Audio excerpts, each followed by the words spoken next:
Hello students, how are you? I hope you are very well and enjoying your life. तो जैसा कि आप heading पढ़ पा रहे हैं, आज अपन कौन सा टेंस स्टार्ट करेंगे? Present perfect tense. और ये परफेक्ट में तीनों फॉर्मेट करेंगे हम इसके, प्रेजेंट भी, पास्ट भी और फ्यूचर भी। लास्ट क्लास में हमने कौन सा किया था?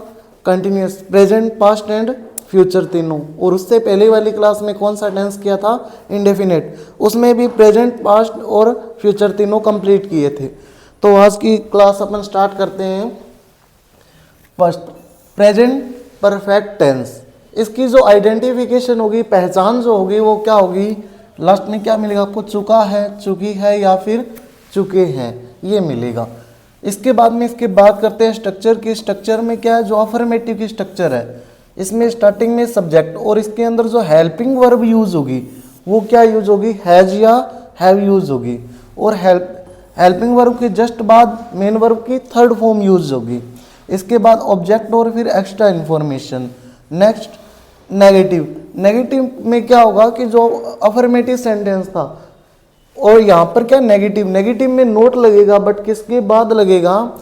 जो हेल्पिंग वर्ब है उसके जस्ट बाद। जब बात करें अपने ओनली नेगेटिव की, तब तो जो नोट लगेगा वो हेल्पिंग वर्ब के जस्ट बाद लगेगा।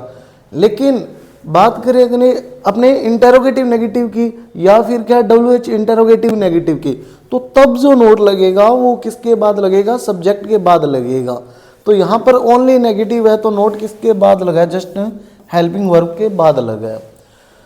इसके बाद में वर्ब की थर्ड फॉर्म है, वही सेम पैटर्न। ऑब्जेक्ट है तो ऑब्जेक्ट, एक्स्ट्रा इंफॉर्मेशन है तो एक्स्ट्रा इंफॉर्मेशन आ गई। Next, interrogative sentence. इंटेरोगेटिव में मैंने आपको क्या बताया था कि जो हेल्पिंग वर्ब है वो स्टार्टिंग में आ जाएगी। और हेल्पिंग वर्ब क्या है यहाँ पर? हैज या हैव। इसके बाद में सब्जेक्ट दिया हुआ है, फिर वर्ब की थर्ड फॉर्म दी हुई है, और फिर ऑब्जेक्ट, एक्स्ट्रा इंफॉर्मेशन, और लास्ट में क्या लग जाएगा? क्वेश्चन मार्क लग जाएगा। और इंटेरोगेटिव या इंटेरोगेटिव नेगेटिव, इन दोनों के जो आंसर है वो यस या नो में आएंगे। इसके बाद में इंटेरोगेटिव जो नेगेटिव है, इंटेरोगेटिव नेगेटिव है तो मैंने अभी बताया था आपको कि जो नोट लगेगा, क्योंकि नेगेटिव है ना तो नोट लगेगा, और नोट किसके जस्ट बाद लगेगा? सब्जेक्ट के जस्ट बाद लगेगा। तो यहाँ पर हेल्पिंग वर्ब क्या दी हुई है? हैज है। और इसके बाद सब्जेक्ट, सब्जेक्ट के जस्ट बाद क्या लग गया? नोट। फिर V3, फिर ऑब्जेक्ट, एक्स्ट्रा इंफॉर्मेशन, और लास्ट में क्वेश्चन मार्क लग गया।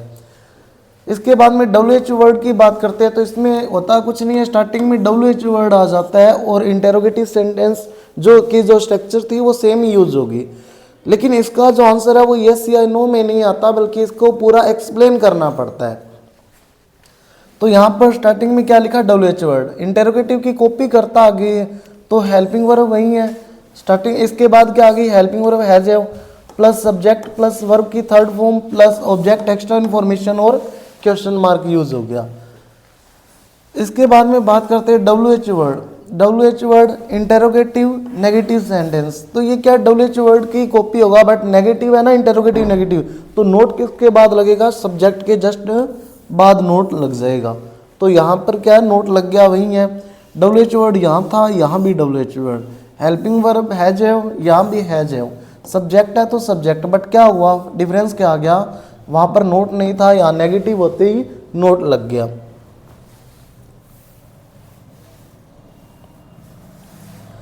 Next, use of has have. Has का यूज कहाँ पर होगा और हैव का यूज कहाँ पर होगा वो देखो।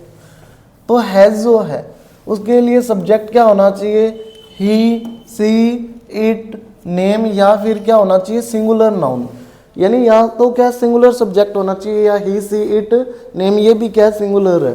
तो क्योंकि ये क्या है जो होता है वो क्या है? सिंगुलर होता है। और हैव जो है, हैव जो है वो क्या है? प्लूरल। और मैंने आपको पिछली क्लास में क्या बताया था कि सब्जेक्ट अगर हमारा सिंगुलर है तो वर्ब भी क्या यूज होगी? सिंगुलर यूज होगी। वर्ब भी क्या यूज होगी?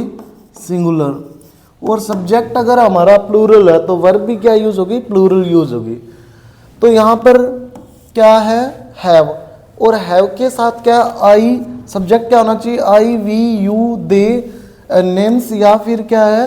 प्लूरल। अब यहाँ पर थोड़ा सा कंसेप्ट देखो प्लूरल सब्जेक्ट आ जाए तो हैव यूज होगा, नेम्स ऑलरेडी प्लूरल है यानी कि more than one name, they already plural है, अब वी भी प्लूरल है, लेकिन कन्फ्यूजन कहाँ पर बनेगी आपको, आई और यू में। तो यहाँ पर कंसेप्ट भी है, यहाँ पर क्या कंसेप्ट है कि आपने कई बार पहले तो यू वाला कंसेप्ट देखो, यू क्या होता है कि कई बार तो ये सिंगुलर बनता है और कई बार क्या है प्लूरल बनता है, यानी कि जो यू है वो सिंगुलर के लिए भी यूज होता है और प्लूरल के लिए भी यूज होता है। जैसे एग्जांपल देखो, अपने बात करते हैं एग्जांपल कि मैं बोल दूं कि यू आर ए स्टूडेंट, यानी तुम क्या हो, एक स्टूडेंट हो। तो एक स्टूडेंट के लिए, एक सिंगुलर के लिए भी मैंने क्या यूज किया, यू। लेकिन इसी को अगर मैं चेंज कर दूं और इसको ऐसे बोलूं कि यू आर स्टूडेंट्स, यानी तुम स्टूडेंट्स हो, तो यहाँ पर प्लूरल के लिए यू यूज किया गया है। तो कभी तो ये सिंगुलर बन जाता है, कभी ये प्लूरल बन जाता है। तो फिर दोनों बन रहा है तो फिर इसको इसके साथ हैज क्यों नहीं यूज करते अपने, ये क्या रीजन है, हैज भी तो यूज होना चाहिए ना, था ना। कई बार जहाँ पर ये सिंगुलर का रोल प्ले करता है तो हैज क्यों नहीं यूज करते, तो इसका रीजन ये है कि कई बार क्या होता है कि ये सब्जेक्ट कन्फ्यूजन बन जाता है, यानी पता नहीं चलता है कि कहाँ पर ये सिंगुलर है और कहाँ पर प्लूरल है। जैसे कि मैं डायरेक्ट बोल दूँ कि योर बिहेवियर इज नाइस, यानी तुम्हारा बिहेवियर अच्छा है, और अब मान लो मेरे सामने एक खड़ा है तो भी मैंने ये बोला, और एक से ज़्यादा लोग हैं मेरे सामने प्लूरल है, तब भी मैं क्या है यही सेम सेंटेंस यूज़ करूँगा। इसमें बिहेवियर वगैरह का कोई प्लूरल नहीं होता क्योंकि एडजेक्टिव है, एडजेक्टिव का कोई प्लूरल नहीं होता, तो वहाँ भी योर बिहेवियर यूज़ करना पड़ेगा मुझे। तो क्या है कि कई बार क्या बना लेता है, ये सब्जेक्ट कन्फ्यूजन बना देता है, और इसी सब्जेक्ट कन्फ्यूजन को ख़त्म करने के लिए क्या किया गया है, इसके साथ प्लूरल वर्ब फिक्स कर दी गई, और क्या बोल दिया गया कि इसके साथ सिंगुलर वर्ब है वो यू के साथ यूज ही नहीं करनी, तभी तो वहाँ पर यू के साथ आर यूज होता है। तो वहाँ पर क्या है कि भले ही फिर एक पर्सन के लिए भी यूज क्यों न किया जाए, तब भी वहाँ पर इज यूज नहीं होगा। तो ये क्या सब्जेक्ट कन्फ्यूजन को ख़त्म करने के लिए क्या किया गया है, यहाँ पर यू के साथ प्लूरल वर्ब फिक्स की गई है, और इसी वजह से यहाँ पर हैज यूज नहीं होता, यू के साथ क्या यूज होता है, हैव यूज होता है।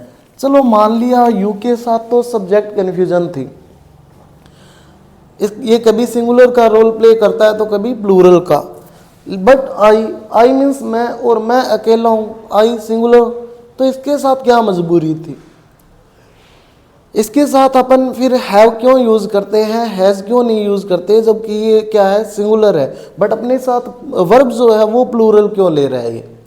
ऐसा इसलिए है क्योंकि आपने कई बार ड्रामा वगैरह देखा होगा, उसमें कई लोग ऐसे होते हैं जो खुद के लिए मैं वर्ड यूज न करके वो क्या वर्ड यूज करते हैं, हम वर्ड यूज करते हैं। वो लोग क्या करते हैं, मैं वर्ड यूज न करके खुद के लिए हम वर्ड यूज करते हैं। तो इसी वजह से यहाँ पर क्या है, आई के साथ प्लूरल वर्ब यूज हो रही है, यानी कि आई के साथ हैव यूज हो रहा है। एक तो रीज़न ये था, और दूसरा रीज़न ये है कि जो आई के साथ वर्ब यूज करते हैं अपने सिंगुलर, वो क्या है कि बोलने में थोड़ी सी ओड लगती है, अजीब सी लगती है, और लैंग्वेज जब बनाई जाती है तो ये भी ध्यान में रखा जाता है कि बोलने में वो क्या होनी चाहिए, अट्रैक्टिव होनी चाहिए।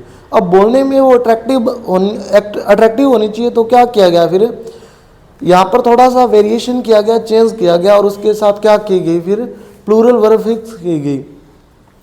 तो इसी वजह से यहाँ पर क्या आई के साथ क्या यूज होता है, हैव यूज होता है। तो बाकी बता दिया मैंने, ही से इट नेम या सिंगुलर हो तो वहाँ पर क्या हैज यूज होगा, और हैव कहाँ यूज होगा, सब्जेक्ट है जहाँ पर क्या आ जाए आई वी यू दे नेम्स या फिर प्लूरल हो। इसके बाद में बात करते हैं इसकी एडवर्ब्स की, एडवर्ब या कीज की बात करते हैं। जैसे कि क्या होगा, अब इन्हीं से क्या होगा, ये अपने क्यों लिख रहे हैं बार बार, इन्हीं से क्या होगा, इसकी आइडेंटिफिकेशन पता चलेगी, यानी इसकी पहचान होगी। जैसे मान लो आप हो, आपको अपने पेरेंट्स के, आपके पेरेंट्स के नाम से ही जानते हैं, तो इसी तरीके से ये जो कीज होगी इन्हीं से पता चलेगा कि टेंस कौन सा यूज होगा। हर एक सेंटेंस में कोई ना कोई मान लो की नहीं मिलती है तो वहाँ पर उस सेंटेंस को पढ़ने से वहाँ पर क्या पता चल जाएगा, कोई ना कोई कंडीशन वहाँ पर फॉलो होगी।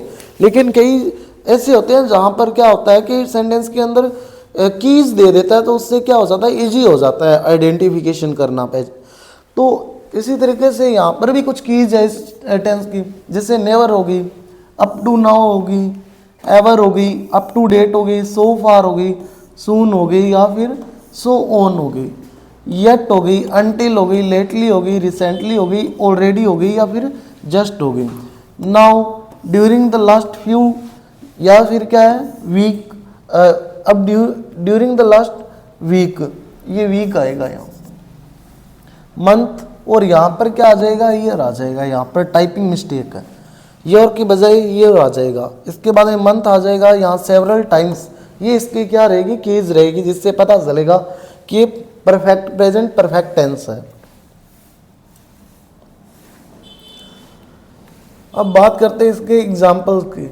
एग्जाम्पल में देखो आप कि जैसे ही है, ही के साथ क्या यूज होगा, हैज या हैव, सिंगुलर है तो क्या यूज होगा, हैज यूज होगा, तो ही हैज। और कम की V3 कम ही होती है, तो यहाँ पर क्या आ जाएगा, कम। नेक्स्ट सी भी सिंगुलर है तो क्या आ जाएगा, हैज। नोट गो, अब नेगेटिव है, यहाँ पर क्या यूज हुआ है, नो टू यूज हुआ है, तो नेगेटिव है, सब्जेक्ट प्लस हेल्पिंग वर्ब। देखो स्ट्रक्चर के अकॉर्डिंग चलो, सब्जेक्ट प्लस हेल्पिंग वर्ब क्या यूज होगी, हैज या हैव, प्लस अब क्या होगा, नोट, तो यहाँ पर हैज है के बाद क्या आ जाएगा, सी के अकॉर्डिंग हैज आ गया, तो इसके बाद क्या लगेगा, नोट। और इसके बाद क्या यूज होगा, गो की जो V3 है, V3 क्या होगी, गो वेंट गोन, तो इसकी क्या आ जाएगी, V3 गोन, तो he has not gone yet, यानी वो क्या है कि अभी तक नहीं गया है। इसके बाद में next the train, train singular है तो क्या यूज होगा, हैज, तो यहाँ पर क्या आ जाएगा, हैज आ जाएगा। और अब ऑलरेडी है, जस्ट इसके बाद आएगा वर्ब के। ऑलरेडी का एक कंसेप्ट होता है, ऑलरेडी ऐसे नहीं है कि कहीं भी यूज कर दिया, कई लोग इसको क्या लास्ट में लिखे रखते हैं, ऐसा नहीं होता। ऑलरेडी जो है वो हेल्पिंग वर्ब और मेन वर्ब के वैसे ही बीच में आता है, तो यहाँ पर हेल्पिंग वर्ब आ गई, द ट्रेन के अकॉर्डिंग हैज आ गई, और इसके बाद में ऑलरेडी, और यहाँ पर लीव की V3 क्या हो जाएगी, लेफ्ट हो जाएगी, LEFT। Next Nitesh, blank not complete his work up to now, तो यहाँ पर नितेश सिंगुलर है तो क्या यूज करोगे, हैज में से हैज, और वापिस से क्या है, यहाँ पर नेगेटिव है तो हैज के बाद क्या आ जाएगा, नोट, नोट, और कंप्लीट का क्या आ जाएगा, V3 कंप्लीटेड, नोट कंप्लीटेड। इसके बाद में क्या है, आई। अब आई क्या है कि आई वाला मैंने अभी कंसेप्ट क्लियर किया था, और आई अपने साथ प्लूरल वर्ब लेता है, यानी आई हैव आएगा, और ऑलरेडी दिया हुआ है तो ऑलरेडी।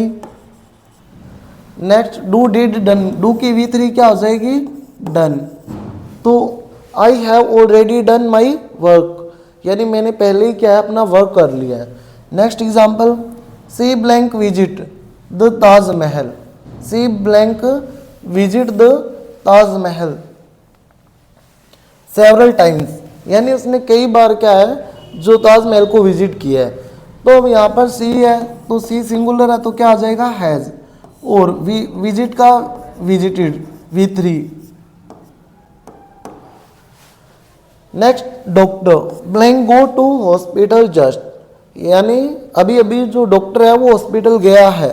यहाँ पर ये क्या दी हुई है, इसकी कीज दी हुई है, इसकी क्या दी हुई है, कीज दी हुई है, तो इन्हीं से पता चलेगा, आइडेंटिफिकेशन यही होगी इसकी।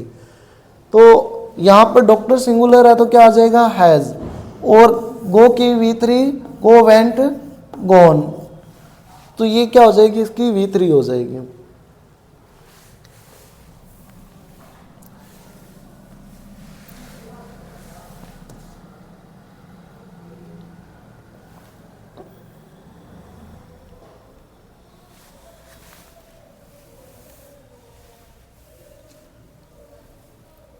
नेक्स्ट अब बात करते हैं अपने पास्ट परफेक्ट टेंस की। पास्ट परफेक्ट टेंस में क्या होगा कि वहाँ पर प्रेजेंट परफेक्ट था, उसमें तो क्या था, हैज़ था, वो प्रेजेंट फॉर्म थी। और हैज़ का पास्ट क्या होता है, हैड होता है। तो यहाँ पर जो हेल्पिंग वर्ब है वो क्या यूज होगी, हैड यूज होगी। तो देखो, और इसकी जो हिंदी में पहचान क्या होगी, वहाँ चुका है, चुकी है, लेकिन यहाँ चुका था, चुकी थी या फिर चुके थे। बात करते हैं इसके स्ट्रक्चर्स की। तो यहाँ पर जो अफर्मेटिव सेंटेंस है उसमें क्या होगा कि अफर्मेटिव में सब्जेक्ट प्लस हैज के बजाय अब पास्ट है तो क्या आ जाएगा, हैड आ जाएगा, क्योंकि हैज का ही पास्ट क्या होता है, हैड होता है। इसके बाद में वर्ब की थर्ड फॉर्म, फिर ऑब्जेक्ट और एक्स्ट्रा इन्फॉर्मेशन। नेगेटिव में मैंने अभी आपको बताया था कि हेल्पिंग वर्ब के जस्ट बाद क्या लगेगा, नोट लगेगा। जब बात करें ओनली नेगेटिव की तो हेल्पिंग वर्ब के जस्ट बाद क्या यूज हो गया, नोट यूज हो गया। नेक्स्ट इंटेरोगेटिव में मैंने अभी आपको क्या बताया था कि हेल्पिंग वर्ब जो है वो क्या आ जाएगी, स्टार्टिंग में आ जाएगी। और हेल्पिंग वर्ब यहाँ पर क्या दी हुई है, हेड दी हुई है। तो हेल्पिंग वर्ब हेड प्लस क्या आ गया, सब्जेक्ट, इसके बाद में वर्ब की थर्ड फॉर्म, फिर ऑब्जेक्ट, एक्स्ट्रा इन्फॉर्मेशन और क्वेश्चन मार्क। इंटेरोगेटिव या इंटेरोगेटिव नेगेटिव का जो आंसर है वो यस या नो में आएगा। इसके बाद में इंटेरोगेटिव नेगेटिव में क्या होगा, क्या बताया था मैंने, इंटेरोगेटिव की कॉपी होगी बट नोट लग जाएगा, लेकिन किसके जस्ट बाद लगेगा, वो सब्जेक्ट के जस्ट बाद लगेगा। तो यहाँ पर क्या होगा, हेल्पिंग वर्ब हेड प्लस इसके बाद सब्जेक्ट, सब्जेक्ट के जस्ट बाद क्या यूज हुआ है, नोट यूज हुआ है। इसके बाद में V3, फिर ऑब्जेक्ट, एक्स्ट्रा इन्फॉर्मेशन और लास्ट में क्वेश्चन मार्क लग जाएगा। Next WH word interrogative sentence. WH word interrogative sentence में क्या होगा, WH वर्ड स्टार्टिंग में आएगा, बाकी इंटेरोगेटिव है वो सेम आ जाएगा। इंटेरोगेटिव में जैसे हेल्पिंग वर्ब हेड आ गई, फिर सब्जेक्ट, फिर वर्ब की थर्ड फॉर्म, फिर ऑब्जेक्ट, फिर एक्स्ट्रा इन्फॉर्मेशन और क्वेश्चन मार्क। इसके बाद में बात करते हैं WH word interrogative negative sentence. तो इसमें क्या होगा, सब्जेक्ट के जस्ट बाद नोट लग जाएगा, बाकी ये WH वर्ड इंटेरोगेटिव का कॉपी होगा। जैसे WH वर्ड हेल्पिंग वर्ब और सब्जेक्ट के जस्ट बाद क्या लग गया, नोट, क्योंकि नेगेटिव है। इसके बाद में वर्ब की थर्ड फॉर्म, फिर ऑब्जेक्ट, एक्स्ट्रा इन्फॉर्मेशन और क्वेश्चन मार्क आ गया। अब बात करते हैं इसकी कीज की, इसकी आइडेंटिफिकेशन की। जहां पर ये कीज दिखे तो समझ जाना कि ये क्या है, पास्ट परफेक्ट टेंस है, और उसी के अकॉर्डिंग आपको हेल्पिंग वर्ब और वर्ब की थर्ड फॉर्म यूज करनी है। तो देखो, before, after, when, until, as soon as, ये क्या है, इसकी कीज है, ये इसकी कीज है। और इसी के साथ क्या होगा कि प्रेजेंट परफेक्ट की मिल जाए अगर साथ में, प्लस इसी के साथ पास्ट सिंपल यानी पास्ट इंडेफिनेट की कीज, प्रेजेंट परफेक्ट या पास्ट सिंपल, इन दोनों की अगर कंबाइंड होके आ रही है तो वो फिर की किसकी बन जाएगी, पास्ट परफेक्ट टेंस की बन जाएगी। जहां पर दोनों कीज प्रेजेंट परफेक्ट और पास्ट इंडेफिनेट, इन दोनों की जहां पर साथ में मिले तो वहां पर वो किसकी की बन जाएगी, फिर पास्ट परफेक्ट टेंस की बन जाएगी। और यहाँ पर देखो, जैसे कि एक क्या मिलेगा आपको, बिफोर मिलेगा, एक मिलेगा आपको आफ्टर। अब यहाँ पर ट्रिक है, एक तो क्या होता है आपको ये ध्यान रखना है कि फर्स्ट एक्शन,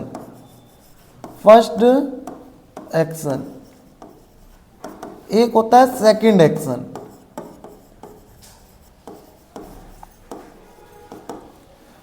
फर्स्ट एक्शन में तो क्या यूज होगा कि पास्ट परफेक्ट टेंस यूज होगा, और इधर सेकंड एक्शन में पास्ट इंडेफिनेट टेंस यूज होगा। यहां पर देखो बिफोर, और इसको अब कई बार क्या कंफ्यूजन होता है तो आपको ये ध्यान रखना है कि बिफोर अगर बीच में आ रहा है सेंटेंस के, बिफोर या आफ्टर, तो बिफोर के जस्ट बाद जो ब्लैंक आएगा, जस्ट बाद यानी नेक्स्ट जो सेंटेंस है उसके अंदर जो ब्लैंक मिलेगा वहां पर V2 यानी पास्ट इंडेफिनेट टेंस यूज करोगे। और इससे पहले वाले जो सेंटेंस में क्या यूज होगा, हेड प्लस V3 यानी कि पास्ट परफेक्ट टेंस यूज होगा। ऐसे यहाँ पर आफ्टर अगर बीच में मिल जाए आपको सेंटेंस के, तो नेक्स्ट जो सेंटेंस में ब्लैंक मिलेगा वहां पर हेड प्लस V3 यानी पास्ट परफेक्ट टेंस यूज होगा। और इससे पहले वाले सेंटेंस में ब्लैंक मिलेगा तो वहां पर पास्ट इंडेफिनेट टेंस आपको क्या करना है, यूज करना है, यानी V2 यूज करनी है। इसके बाद में अगर बात करें अब बिफोर पहले आ जाए सेंटेंस के अंदर या आफ्टर पहले आ जाए फिर, तो फिर क्या होगा, बिफोर के जस्ट बाद वाले जो सेंटेंस के अंदर एग्जाम्पल आएगा तो उसमें पहले वाले जो ब्लैंक में तो क्या आपको यूज करना है, V2 यानी कि पास्ट इंडेफिनिट टेंस, और इसके बाद में कोमा लगा के नेक्स्ट सेंटेंस मिलेगा आपको, और उसमें जो ब्लैंक मिलेगा वहां पर आप past perfect continuous tense use करोगे। और इसी तरीके से आफ्टर अगर सेंटेंस में स्टार्टिंग में आ जाए तो पहले वाले सेंटेंस में क्या यूज करोगे आप, पास्ट परफेक्ट, और इसके बाद में कोमा लगा के नेक्स्ट जो ब्लैंक आएगा सेंटेंस में वहां पर V2 यूज कर दोगे आप। अब फिर भी मान लो ये भी भूल गए तो वो वाला कंसेप्ट याद रखना, और वो वाला है क्यों यहाँ पर ये फर्स्ट एक्शन में पास्ट परफेक्ट टेंस यूज हो रहा है और सेकंड एक्शन में क्यों पास्ट इंडेफिनिट टेंस यूज हो रहा है, तो इसका रीजन भी देखो। जैसे कि मान लो मैंने अभी आपको मैं पढ़ा रहा हूँ, तो ये कौन सा टाइम है, प्रेजेंट टाइम है। ये कौन सा टाइम है, प्रेजेंट। मैंने आपको कल पढ़ाया था तो वो कौन सा टाइम था, पास्ट टाइम। और मैंने उससे पहले भी तो आपको पढ़ाया था तो वो कौन सा टाइम हो जाएगा, पास्ट ऑफ पास्ट। तो वो क्या हो गया, यानी पास्ट का भी पास्ट हो गया। अभी मैं पढ़ा रहा हूँ प्रेजेंट टाइम, कल पढ़ाया था पास्ट टाइम था, और उससे पहले भी पढ़ाया था तो क्या हो गया, पास्ट ऑफ पास्ट, यानी पास्ट का भी पास्ट। और इसी पास्ट ऑफ पास्ट को अपन क्या बोलते हैं, पास्ट परफेक्ट। इसी वजह से क्या फर्स्ट एक्शन, यानी अब यहाँ पर कोई काम, यहाँ पर 3 जगह हो रहा है काम। अभी पढ़ा रहा हूँ, कल पढ़ाया था, और उससे पहले यहाँ पर सबसे पहले कब पढ़ाया था मैंने, पास्ट से भी पास्ट में, तो इसीलिए वहाँ पर क्या टेंस यूज होता है, पास्ट परफेक्ट टेंस यूज होता है। और सेकंड टेंस में क्या होता है, सेकंड जो एक्शन है वहाँ पर क्या यूज होगा, पास्ट इंडेफिनिट टेंस यूज होगा। यहाँ पर ये नोट डाल के लिखा हुआ भी है कि फर्स्ट एक्शन है वहाँ पर हेड प्लस V3 यानी कि कौन सा टेंस यूज होगा, पास्ट परफेक्ट टेंस यूज होगा। कौन सा, पास्ट परफेक्ट। और सेकंड एक्शन यानी कि V2 यानी कि पास्ट इंडेफिनिट टेंस यूज होगा। वहाँ पर कौन सा टेंस यूज होगा, पास्ट इंडेफिनिट। और फर्स्ट एक्शन में पास्ट परफेक्ट टेंस यूज होगा। नेक्स्ट एग्जाम्पल की बात करते हैं। अपने कीज बता दी मैंने, स्ट्रक्चर भी बता दिया आपको, और अब एग्जाम्पल की बात करते हैं इसकी। The crop blank destroyed before it rain. ये यहाँ पर ऑलरेडी लिख दिया मैंने, ये ऐसे आएगा, रेन आएगा यहाँ पर, ऐसे मिलेगा आपको एग्जाम में। तो देखो यहाँ पर यानी कि जो फसल है वो क्या है, बरसात आने से पहले क्या हो गई थी, खराब हो गई थी। अब पहले बरसात हुई है या फिर फसल खराब हुई है। The crop destroyed before it blank rain, यानी फसल पहले खराब हुई है ना, बरसात तो बाद में आई है।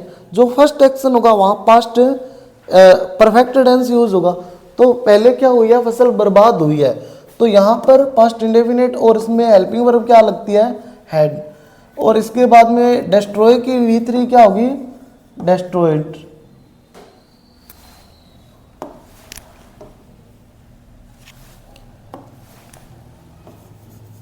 डिस्ट्रॉयड हो गई। और यहाँ पर क्या है, जो सेकंड एक्शन है यानी बाद में बरसात हुई है ना, तो वहां पर पास्ट इंडेफिनिट यानी V2, तो यहाँ पर रेन की V2 क्या आ जाएगी, rent. Next, the school bell blank ring before I reached at school, यानी स्कूल बेल बजने से पहले मैं कहाँ पर पहुंच चुका था, स्कूल पहुंच चुका था। अब पहले स्कूल पहुंचे हो आप या स्कूल बेल बजी है वो, तो पहले आप स्कूल पहुंचे हैं ना। यहाँ पर जो है सब्जेक्ट पहले कहाँ पर पहुंचा है, स्कूल पहुंचा है, यानी फर्स्ट एक्शन ये हुआ है। तो फर्स्ट एक्शन में क्या यूज होगा, पास्ट परफेक्ट टेंस, यानी ये I had reached.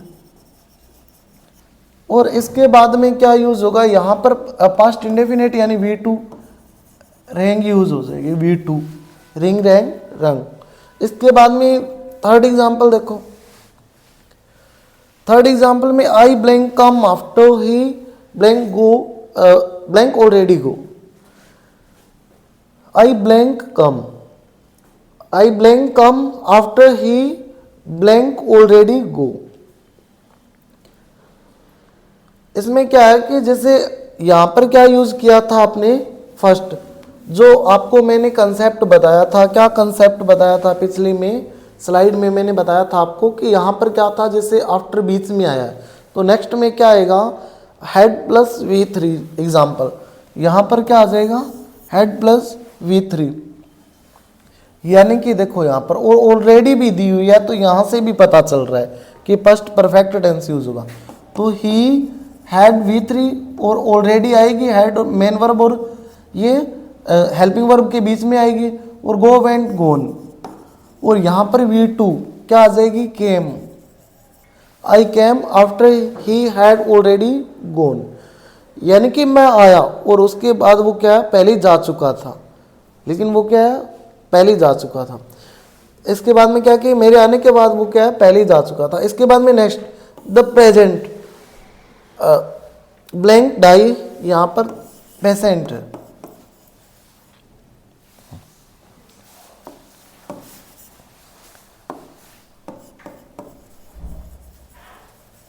The patient blank die before the doctor blank come in hospital, यानी कि डॉक्टर के आने से पहले ही कौन है, जो पेशेंट है वो क्या हो चुका था, मर चुका था, उसकी डेथ हो चुकी थी। तो पहले पेशेंट मर गया तो वहां पर पास्ट परफेक्ट यूज होगा, यानी कि यहां पर हैड डाइड। और यहां पर नेक्स्ट में कम की V2 क्या आ जाएगी, केम। इसके बाद नेक्स्ट देखो, she blank leave office when he came. अब यहां पर क्या यूज हुआ है, व्हेन यूज हुआ है। इसमें क्या है कि यार अब इसका सेंस समझना पड़ेगा हमें।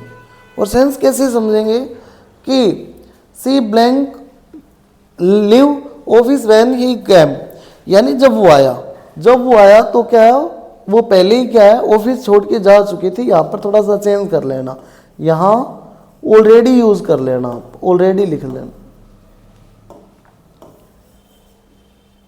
यहां क्या लिख लोगे आप, ऑलरेडी लिख लोगे। वो ऑलरेडी जा चुकी थी वहां से, जब वो ऑफिस में आया ना तो वो पहले ही जा चुकी थी, ऐसे बनेगा ये। तो यहां पर क्या होगा, इसमें सी के बाद हैड आएगा और ऑलरेडी आ जाएगा फिर, और लीव की V3 क्या आ जाएगी, लेफ्ट। और इसके बाद में क्या होगा, यहां पर V2 क्या आ जाएगी, केम आ जाएगी। V2 क्या आ जाएगी, केम आ जाएगी यहां पर। अब बात करते हैं अपने फ्यूचर परफेक्ट टेंस की। फ्यूचर परफेक्ट टेंस, इसमें क्या है, इसकी पहचान देखो फर्स्ट ऑफ ऑल तो, कि चुका होगा, चुकी होगी या फिर चुके होंगे। क्या पहचान होगी इसकी, चुका होगा, चुकी होगी या फिर चुके होंगे। स्ट्रक्चर की बात करें तो यहां पर फ्यूचर है तो नॉर्मल सी बात है, विल सेल तो यूज होगा ही होगा। तो देखो यहां पर subject plus helping verb will shall plus have plus V3 plus object plus extra information. Negative होगा तो नोट लग जाएगा हेल्पिंग वर्ब के जस्ट बाद, ये अभी मैंने बताया ही था आपको। इंटेरोगेटिव जो होगा उसमें हेल्पिंग वर्ब पहले आएगी और हेल्पिंग वर्ब क्या है, विल सेल है यहां पर जो दी हुई है। Will shall plus subject plus have plus V3 plus object extra information और क्वेश्चन मार्क। इसका जो आंसर आएगा वही यस या नो में। इसके बाद में इंटेरोगेटिव नेगेटिव सेंटेंस जो है, इसके अंदर क्या यूज होगा कि नोट यूज होगा और सब्जेक्ट के जस्ट बाद नोट यूज होगा। Next WH word interrogative sentence. WH word interrogative में WH वर्ड पहले आएगा, फिर इंटेरोगेटिव है वो कॉपी होगा तो WH वर्ड, फिर हेल्पिंग वर्ब विल सेल, इसके बाद में subject helping verb have plus V3 plus object plus extra information आ जाएगी, plus V3 plus object plus extra information और लास्ट में question mark. WH word interrogative negative आ जाए तो सब्जेक्ट के जस्ट बाद आप क्या लगा दोगे, नोट। तो ये नोट इधर आएगा, यहां पर आ जाएगा और हैव इसकी जगह चला जाएगा। ये क्या बनेगा, subject plus note plus have, यहां पर ऐसे आएगा ये। नेक्स्ट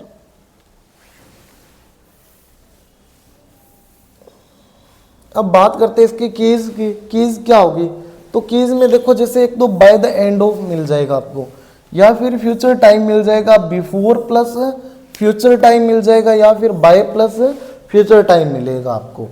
दोबारा देखो जैसे बाय द एंड ऑफ मिलेगा, या तो आपको बाय द एंड ऑफ मिले, इसके बाद में फ्यूचर टाइम मिलेगा, बिफोर प्लस फिर आपको फ्यूचर टाइम, और बाय प्लस फ्यूचर टाइम, यानी इसके अंदर आपको फ्यूचर टाइम मिलेगा। एग्जाम्पल देखो जैसे एग्जाम्पल में she blank come back from market by evening, यानी कि वो इवनिंग तक क्या है मार्केट से आ जाएगी, तो इवनिंग तक आ जाएगी। तो सी अब विल सेल में से मैंने आपको बताया हुआ है, बाकी तो वो कंसेप्ट मैंने बताए थे, बट जहाँ पर कुछ समझ में ना आए आपको, तो आई और वी के साथ तो आप क्या यूज़ कर दोगे सेल, और अदर के साथ क्या यूज़ कर दोगे विल यूज़ कर दोगे। आप क्या यूज़ कर दोगे विल।